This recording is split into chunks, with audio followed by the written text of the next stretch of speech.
கர்த்தருக்கு ஸ்தோத்திரம். தலைவராகிய கிறிஸ்துவின் நாமத்தில் தலைவனின் துணி நிகழ்ச்சிக்கு உங்களை வரவேற்கிறேன். இறையியல் கற்று வருகிறோம், திரித்துவத்தை படித்து வருகிறோம்.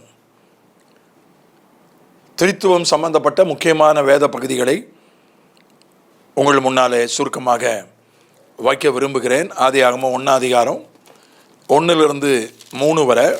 ஆதியிலே தேவன் வானத்தையும் பூமியையும் சிருஷ்டித்தார். அங்கே தேவன் என்பது பிதாவை குறிக்கிறது. 2ஆம் வசனம் 2வது வாக்கியம் 3வது வாக்கியம், தேவ ஆவியானவர் ஜலத்தின் மேல் அசைவாடி கொண்டிருந்தார். அங்கே ஆவியானவரும் காணப்படுகிறார். 3வது வசனம், தேவன் வெளிச்சம் உண்டாக கடவுது என்றார். தேவன் பேசுகிறார், தேவனுடைய வார்த்தை வெளியே வருகிறது. அது கிறிஸ்து. ஆக அந்த 2 வசனங்களிலும் 3 திரித்துவத்தின் 3 ஆழ் தத்துவங்களையும் பார்க்கிறோம். ஆதியாகமம் 1:26, தேவன் நமது சாயலாகவும் நமது ரூபத்தின்படியேயும் மனுஷனை உண்டாக்குவோமாக. பன்மையிலே சொல்கிறார், நமது சாயலாக நமது ரூபத்தின்படியேயும் உண்டாக்குவோமாக. ஆக பிதா குமாரன் பரிசுத்த ஆவியானவர், பிதா குமாரனோடும் பரிசுத்த ஆவியானவரோடும் உரையாடினதாகவே இது புரிந்து கொள்ளப்பட வேண்டும். ஆதியாகமம் 11:5-7, 7ஆம் வசனம், நாம் இறங்கி போய் ஒருவர் பேசுவதை மற்றொருவர் அறியாதபடிக்கு அங்கே அவர்கள் பாஷையை தாறுமாறாக்குவோம். பாபேல் கோபுரத்தை பார்க்கறதுக்கு ஆண்டவர் வந்தார். அப்போ ஆண்டவர் சொன்னது, நாம் இறங்கி போய், பன்மையில் சொல்றார், தாறுமாறு ஆக்குவோம், பாஷையை தாறுமாறு ஆக்குவோம். அங்கேயும் பன்மையில் சொல்லப்பட்டிருக்கு. இப்ப பிதா குமாரன் பரிசுத்த ஆவி அவர்களுக்குள் பேசிக்கொள்கிற ஒரு உரையாடல் தான் இது. யாத்திராகமம் 34:5-7, அங்கே மோசே 40 நாள் சீனா மலையில் உபவாசத்தை ஜெபிக்கிறான்.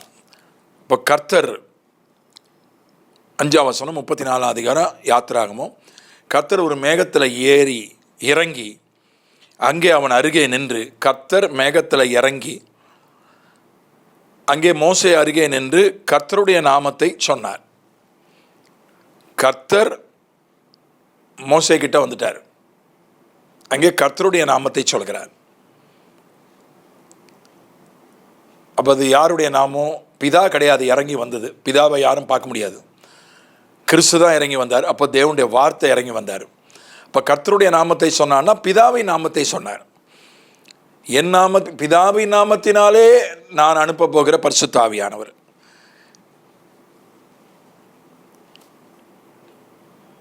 பிதாவின் நாமத்தையே ஆவியை கிறிஸ்து எப்பொழுதுமே மகிமைப்படுத்தினார்.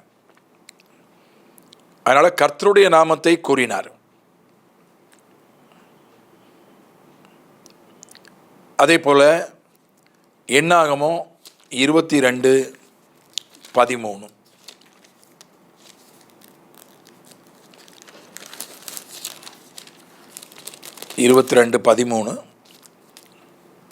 பிலேயாம் காலமே எழுந்து பாலாக்கின் பிரபுக்களை நோக்கி, நீங்கள் உங்கள் தேசத்துக்கு போய்விடுங்கள், நாங்கள் உங்களோட கூட வருகிறதற்கு கர்த்தர் எங்களுக்கு உத்தரவு கொடுக்க மாட்டோம் என்றார் என்று சொன்னான். கர்த்தர் எனக்கு உத்தரவு கொடுக்க மாட்டோம் என்கிறார். பன்மையில் சொல்லப்பட்டிருக்கு, உத்தரவு கொடுக்க மாட்டோம். கர்த்தர் என்ன சொன்னாரா? நீ போவதற்கு உனக்கு உத்தரவு கொடுக்க மாட்டோம். பன்மையில் சொல்லப்பட்டிருக்கு. பிதா குமாரன் பரிசுத்த ஆவியானவர் மூவரையும் குறிக்கிற மாதிரி பன்மையில் சொல்லப்பட்டிருக்கு. ஏசாயா 6:38,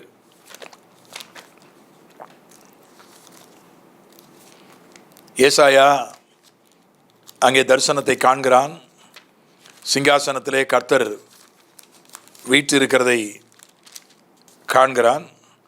3ஆம் வசனமும் 8ஆம் வசனமும் ஏசாயா 6 ஒருவரை ஒருவர் நோக்கி, சேனைகளின் கர்த்தர் பரிசுத்தர் பரிசுத்தர் பரிசுத்தர், பூமி அனைத்தும் அவருடைய மகிமையால் நிறைந்திருக்கிறது என்று கூப்பிட்டு சொன்னார்கள். 8ஆம் வசனம், பின்பு யாரை நான் அனுப்புவேன், யார் நமது காரியமாய் போவான் என்று உரைக்கிற ஆண்டவருடைய சத்தத்தை கேட்டேன். யார் நமது காரியமாய் போவான்? இங்க கர்த்தர் சொல்றாரு, நமது, யார் நமது காரியமாய் போவான். நமது பன்மையில் சொல்லப்பட்டிருக்கு. அதே போல 3ஆம் வசனத்தில் சேனைகளின் கர்த்தர் பரிசுத்தர் பரிசுத்தர் பரிசுத்தர் 3 தடவை சொல்லப்பட்டிருக்கு. வேத பண்டிதர்கள் கருத்து என்ன? பிதா குமாரன் பரிசுத்தாவி மூவரையும் குறிக்கிற வண்ணமாக 3 முறை பரிசுத்தர் பரிசுத்தர் பரிசுத்தர் என்று சொல்லி கர்த்தரை துதிக்கிறார்கள் என்பது வேத பண்டிதர்களின் கருத்து. ஏசாயா 11:2, ஞானத்தையும் உணர்வையும் அருளும் ஆவியும், ஆலோசனையையும் பலனையும் அருளும் ஆவியும், அறிவையும் கர்த்தருக்கு பயப்படுகிற பயத்தையும் அருளும் ஆவியும் ஆகிய கர்த்தருடைய ஆவியானவர் அவர் மேல் தங்கியிருப்பார். கர்த்தருடைய ஆவியானவர் அவர் மேல் தங்கியிருப்பார். கர்த்தருடைய ஆவியானவர் இயேசுவின் மேல் தங்கியிருப்பார். 1000 வருஷ அரசாட்சியை பற்றிய தீர்க்க தரிசனம். கர்த்தருக்கு பயப்படுதலை, கர்த்தருக்கு பயப்படுகிற பயத்தை அருளும் ஆவி. இப்போ இயேசு மேலே ஆவியானவர் தங்கியிருக்கிறார். அவர் இயேசுவுக்கு கர்த்தருக்கு பயப்படுகிற பயத்தை கொடுக்கிறார். யார் அந்த கர்த்தர்? யாருக்கு இயேசு பயப்பட வேண்டும்? பிதாவுக்கு பயப்பட வேண்டும். இப்போ அந்த இடத்துல 3 பேர் இங்கே காட்சி அளிக்கிறார்கள். இயேசு இருக்கிறார், அவர் மேல் ஆவியானவர் இருக்கிறார். அந்த ஆவியானவர் இயேசுவுக்கு பிதாவுக்கு பயப்படுகிற பயத்தை அருளுகிறார். ஆக பிதா குமாரன் பரிசுத்த ஆவி 3 பேரையும் நம்ம பார்க்கிறோம். அதே போல மத்தேயு 3:16-17, இயேசு ஞானசானம் பெற்று கரையேறுகிறார். அப்பொழுது ஆவியானவர் இறங்குகிறார். பிதாவினுடைய சத்தம் அங்கே தொனிக்குது. இயேசு ஞானசானம் பெற்று ஜலத்திலிருந்து கரையேறின உடனே இதோ வானம் அவருக்கு திறக்கப்பட்டது. தேவ ஆவி புறாவை போல இறங்கி தம்மேல் வருகிறதை கண்டார்.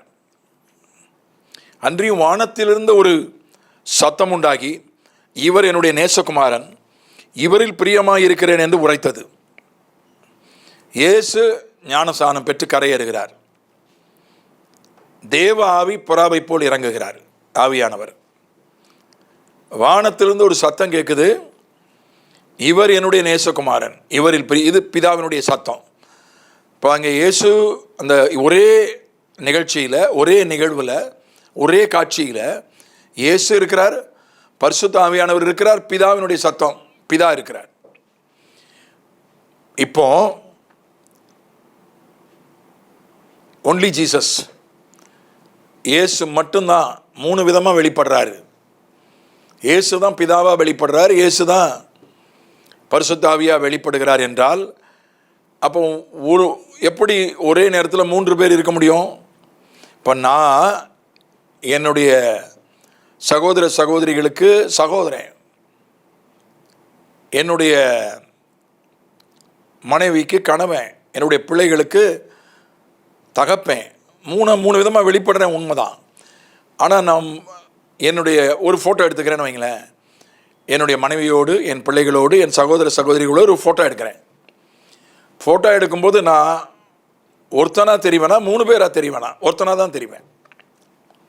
ஆனால் இங்கே 3 பேர் தெரிகிறாங்களே. இயேசு ஞானசானம் ஏற்று கரையேறுறாரு, இயேசு மேலே ஆவியானவர் இறங்குறாரு, பிதா அங்கேருந்து சத்தம் கொடுக்குறாரு, இவர் என்னுடைய நேசகுமாரன் என்று. அப்போனா இது என்னமோ ட்ரிபிள் ஆக்ஷனா?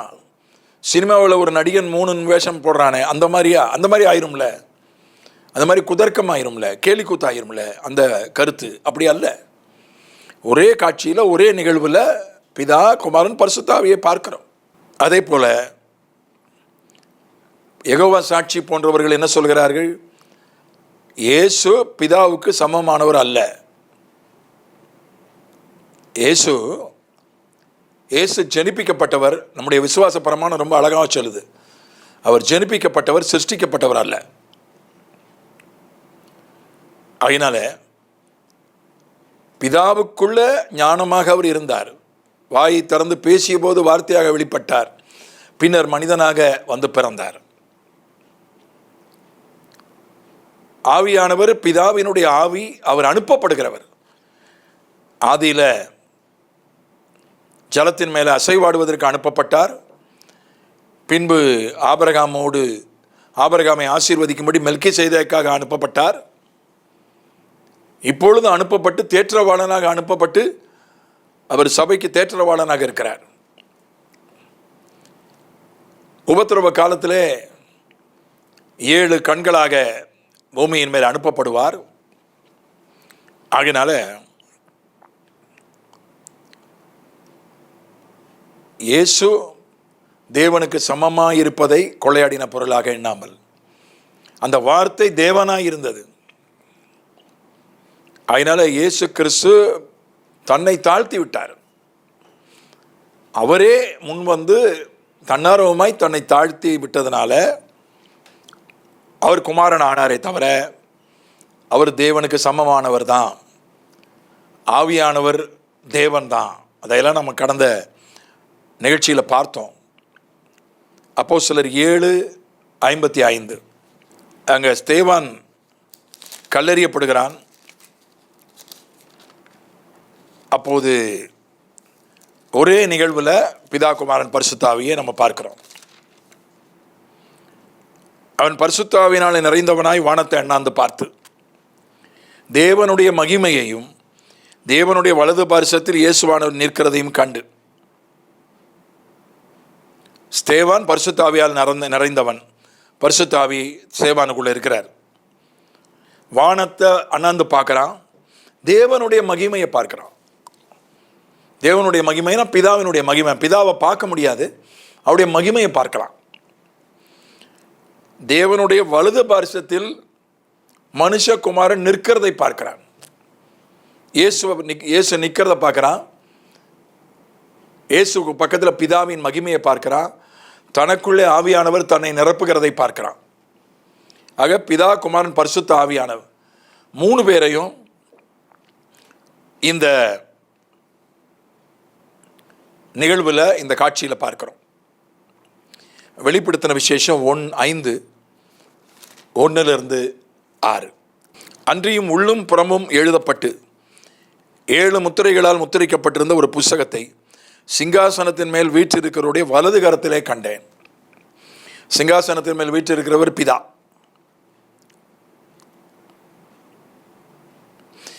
ஆறாம் வசனம், அப்பொழுது இதோ அடிக்கப்பட்ட வண்ணமாக இருக்கிற ஒரு ஆட்டுக்குட்டி, இயேசு கிறிஸ்து, சிங்காசனத்திற்கும் 4 ஜீவன்களுக்கும் மூப்பர்களுக்கும் மத்தியிலே நிற்க கண்டேன். சிங்காசனத்தின் மேல் வீற்றிருக்கிறவர் பிதா. சிங்காசனத்துக்கு முன்னால் ஆட்டுக்குட்டி போன்ற ஒருவராக வந்து நிற்பது இயேசு கிறிஸ்து. அது 7 கொம்புகளையும் 7 கண்களையும் உடையதாக இருந்தது. அந்த கண்கள் பூமி எங்கும் அனுப்பப்படுகிற தேவனுடைய 7 ஆவிகளே ஆம். 7 ஆவிகள், தேவனுடைய 7 ஆவிகள். இப்போ இங்கே சிங்காசனத்தின் மேல் வீற்றிருக்கிறவர் பிதா. ஆட்டுக்குட்டியானவராக வந்து நின்றது இயேசு கிறிஸ்து. அவருடைய 7 கண்களாக இருந்து பூமி எங்கும் அனுப்பப்படுகிறவர் தேவனுடைய 7 ஆவிகள் என்று சொல்லப்பட்டிருக்கிறது பரிசுத்த ஆவியானவர். ஆகினால பல வேத பகுதிகள் பிதா, குமாரன், பரிசுத்த ஆவியானவர். சரீரம்தான் ஆவியாயும் இருக்கு, ஆத்மாவாயும் இருக்கிறதுன்னு சொன்னா தப்பு. சரீரம் அப்படின்றது வேற ஒருத்தர். இப்போ பிரைட் கென்னடின்னு சொன்னால் ஒருத்தரா 3 பேரா? ஒருத்தர் தான். நான் ட்ரெயினில் போகும்போது, விமானத்தில் போகும்போது, பஸ்ஸில் போகும்போது ஒரு டிக்கெட் தானே எடுக்கிறாங்க. மக்கள் தொகை எனக்கு ஒரு ஆதார் கார்டு தானே, ஒரு பேன் கார்டு தானே. ஒரு வாக்காளர் 3 கொடுக்குறாங்க. ஆவி ஆத்துமா சரீரம் இருக்குது, 3 இருக்குது.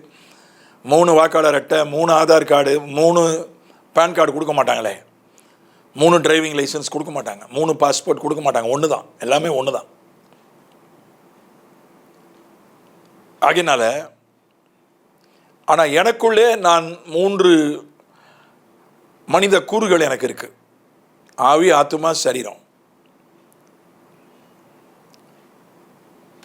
அதே போல தான் நாம் வேதத்தில் பார்க்கிறோம்.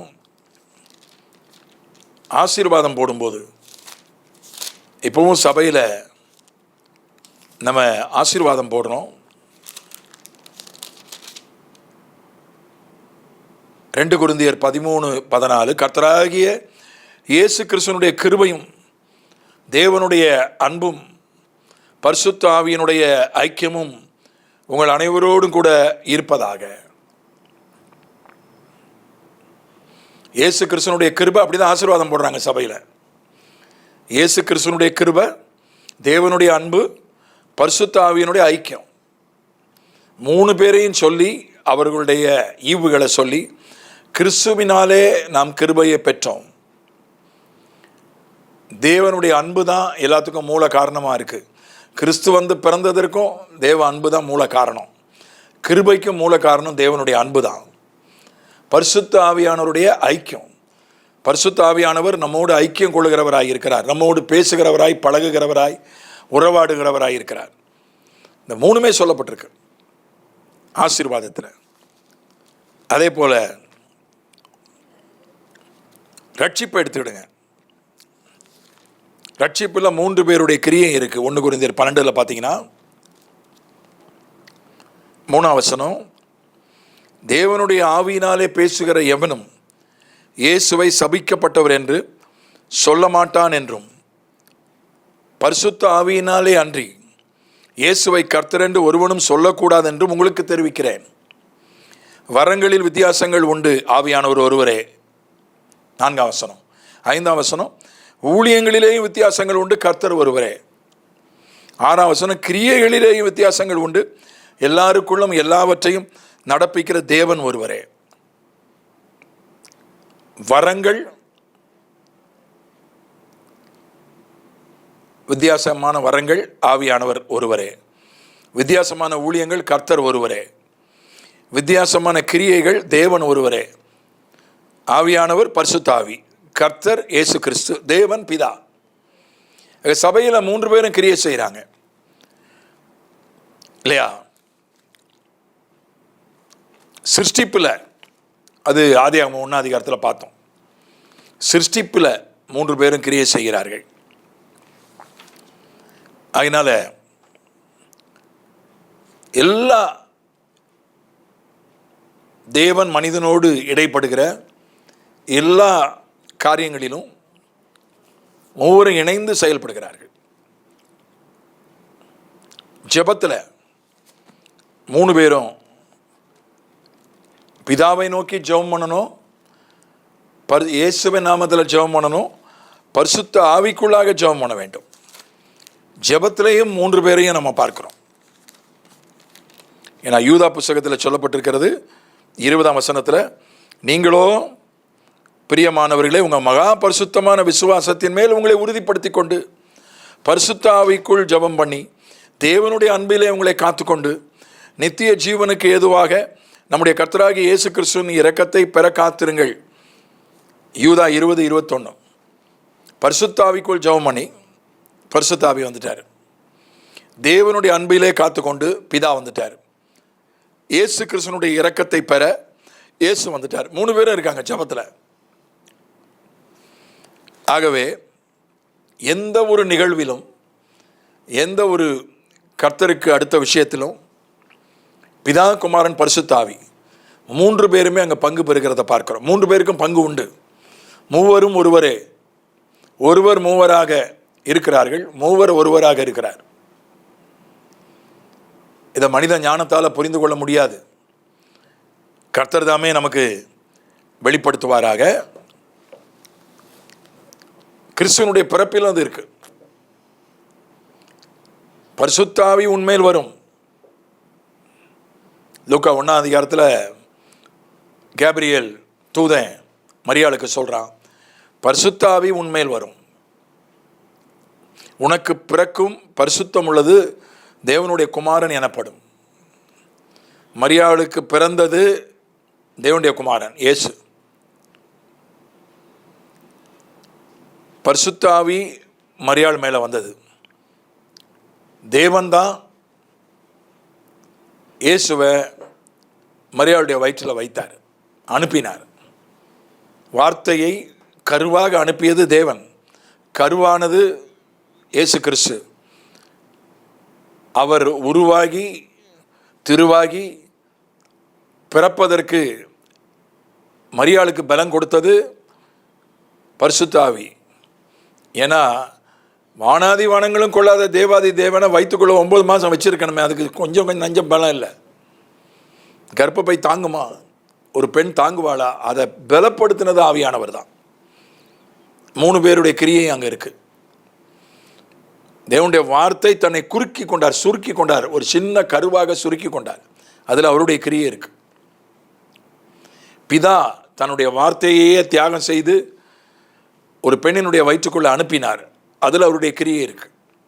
3 பேருடைய பங்கு இருக்கு. கிறிஸ்து பிறப்பில், உயிர்த்தெழுதல்ல 3 பேருடைய பங்கு இருக்கு. ரோமர் 8 வாசிக்கிறோம், பரிசுத்த ஆவியினானவர் கிறிஸ்துவனுடைய உயிர்த்தெழுதலில் கிரியை செய்தார்னு ரோமர் 8 வாசிக்கிறோம். பிதாவானவர் கிறிஸ்துவை உயிரோடு எழுப்பினார் என்றும் ரோமர் 8 படிக்கிறோம்.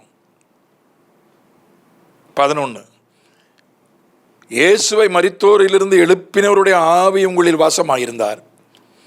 கிறிஸ்துவை மரித்தோரிலிருந்து எழுப்பினவர் உங்களில் வாசமாயிருக்கிற தம்முடைய ஆவியினாலே சாவுக்கு ஏதுவான உங்கள் சரீரங்களையும் உயிர்ப்பிப்பார்.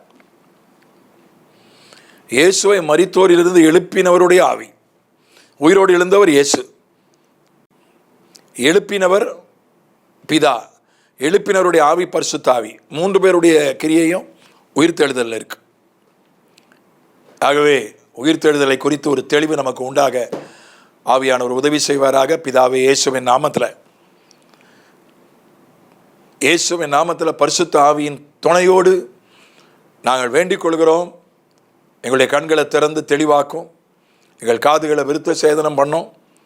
உம்மை புரிந்து கொள்ள, உம்மை அறிந்து கொள்ள, உம்மோடு உறவாட, உம்முடைய அன்பை உணர, உம்முடைய கிருபையை பெற்றுக்கொள்ள எங்களுக்கு உதவி செய்யும். இயேசுவின் மூலமே பிதாவே. ஆமேன், ஆமேன்.